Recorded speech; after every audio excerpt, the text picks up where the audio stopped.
Bonjour, Lucie Etonneau, conseillère régionale. J'ai été élue en 2015 sur la liste de Sophie Bringui, puis en 2021 sur la liste de Mathieu Orphelin et maintenant je suis présidente du groupe L'écologie ensemble. Bienvenue à la région des Pays de la Loire.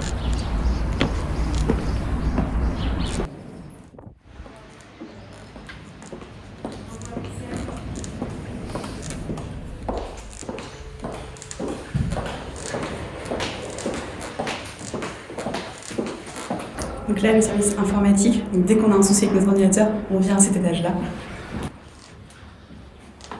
En face, c'est le pôle documentation, donc c'est la mémoire de la région. Là, on retrouve toutes les délibérations passées, tous les extraits des débats qui ont lieu au conseil régional. Le deuxième étage, l'étage des élus, des groupes d'élus. Donc ça un peu s'ouvre.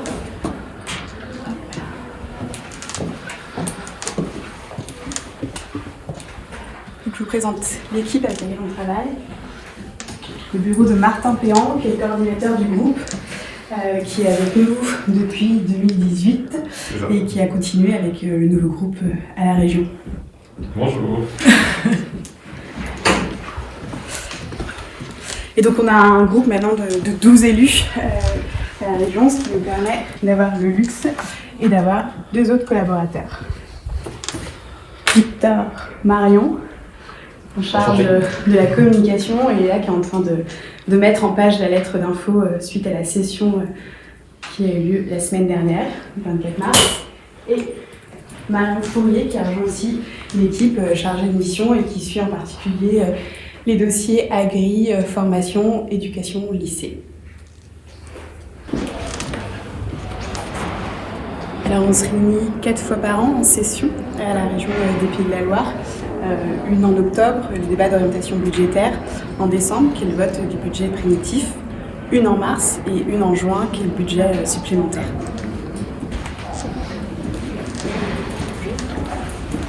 Et quand on se réunit, c'est ici, dans l'hémicycle, on va essayer de voir si on peut entrer. Ça, c'est la cam.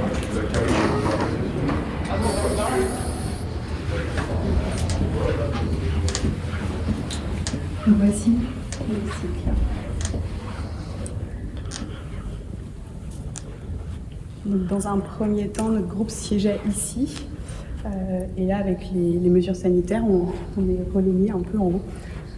C'est ici, on se réunit soit sur une journée, soit sur 2 journées pour débattre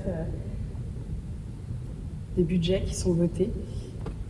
Après, on a le droit à 4 invités par session. Donc on propose ça aux militants et aux sympathisants de venir nous voir. Ils sont logés en hauteur, donc une vue plongeante sur l'hémicycle.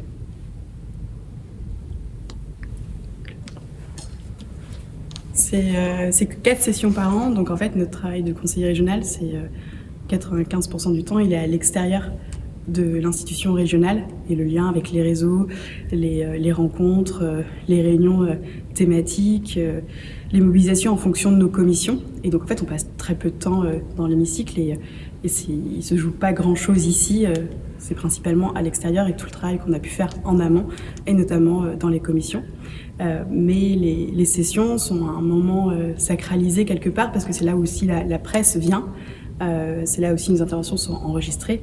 Donc voilà, c'est un moment qu'on essaye de préparer et de faire en sorte que le débat politique existe, ce qui n'est pas toujours facile, et notamment avec cette majorité et Christelle Morançais qui parfois refuse le débat politique.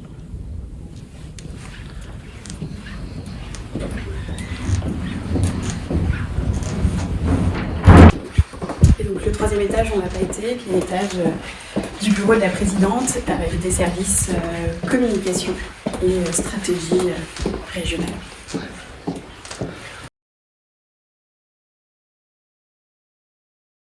J'ai été élue la première fois en décembre 2015 sur la liste menée par Sophie Bringui, donc tête de liste Vendée, élue, et j'ai rejoint la commission transport, mobilité, infrastructure.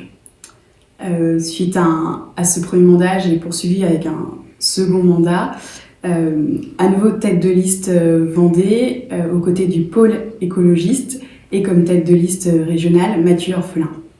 On est désormais un groupe de 12 élus avec 7 élus du pôle écologiste, 3 élus non encartés et 2 élus de la France Insoumise. Et depuis peu, je suis présidente du groupe, après avoir été coprésidente aux côtés de Franck Nicolon et de Mathieu Orphelin.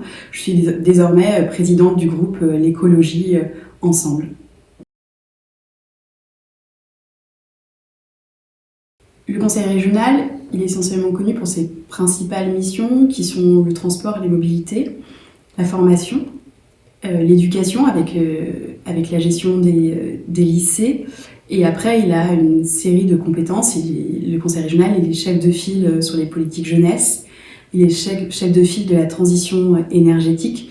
Et donc il y a aussi un gros levier d'action auprès des territoires et de contractualisation avec les territoires. Il y a aussi des compétences sur l'agriculture puisqu'il est gestionnaire d'une partie des fonds européens et également une compétence sur la culture. Donc ça, c'est regroupé en 7 commissions, plus la commission sur la finance et la commission aussi sur la compétence économie. Ce qui fait qu'avec un groupe de 12 élus sur ce mandat, contrairement au précédent mandat, on a des élus dans chaque commission. Donc soit 1 ou 2 élus dans chaque commission, ce qui est très confortable pour en tout cas le suivi des dossiers. Les conseillers régionaux, ils se réunissent toutes les 6 semaines en commission sectorielle.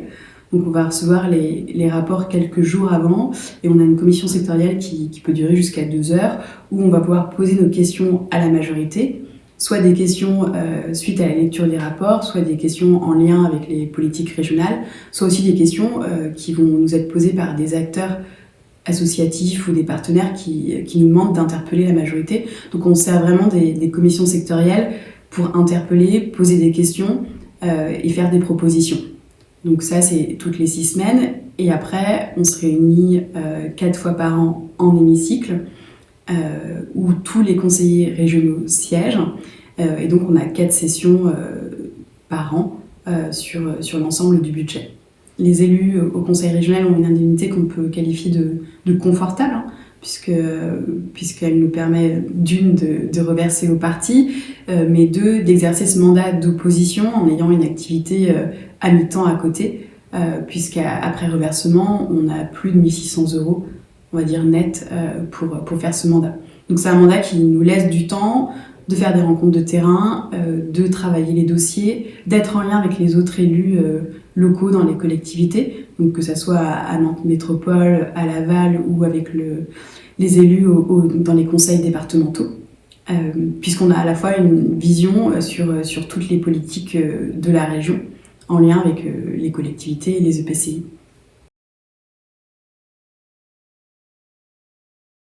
Un mandat dans l'opposition, c'est un mandat frustrant, faut pas le cacher. Mais comme je l'ai dit, c'est un mandat où on a les moyens de faire de la politique.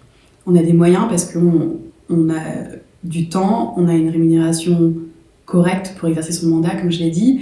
Et là, le fait d'être 12 élus, on a 3 collaborateurs qui vont travailler pour le groupe, pour nous aider à suivre les commissions, à travailler les interpellations, à travailler la communication. Et c'est un des leviers importants dans la minorité, ça va être le levier de communiquer sur ce qu'on fait, sur ce quoi on interpelle la région. Et ça passe par la présence dans les médias et par tous les outils de communication qu'on va pouvoir développer. Après, un élu minoritaire, il a aussi la chance d'avoir le temps de se former. Et moi, c'est ce que j'ai fait vraiment pendant mon premier mandat aux côtés du groupe précédent, notamment de Sophie Bringui, Christophe Douget, Franck Nicolon et Christelle Cardet. On a vraiment pris ce temps de se former tout au long de l'année sur différentes thématiques, que ce soit la communication, mais aussi sur des sujets de fond, et aussi de faire des formations où on faisait avec d'autres élus de d'autres collectivités pour être vraiment en phase, et notamment pour avoir une réponse à ce levier qui dit les élus au conseil régional, vous êtes un peu déconnectés des enjeux des élus locaux. Et moi, je trouve que ce levier formation et se former avec d'autres élus, ça permet ça. Après, à titre personnel, moi, je suis très investie sur la commission donc transport, mobilité, infrastructure. J'ai gardé cette commission aussi pour ce second mandat. Et en parallèle, je suis investie dans la commission transport d'Europe Écologie Les Verts depuis le début, qui permet aussi d'avoir une vision plus nationale, voire européenne avec notamment notre députée européenne Karima Delli qui travaille sur ces questions de transport et mobilité, et de porter aussi des sujets communs. Et ça, on a aussi une coordination des élus régionaux avec lesquels on va partager les problématiques, les dossiers.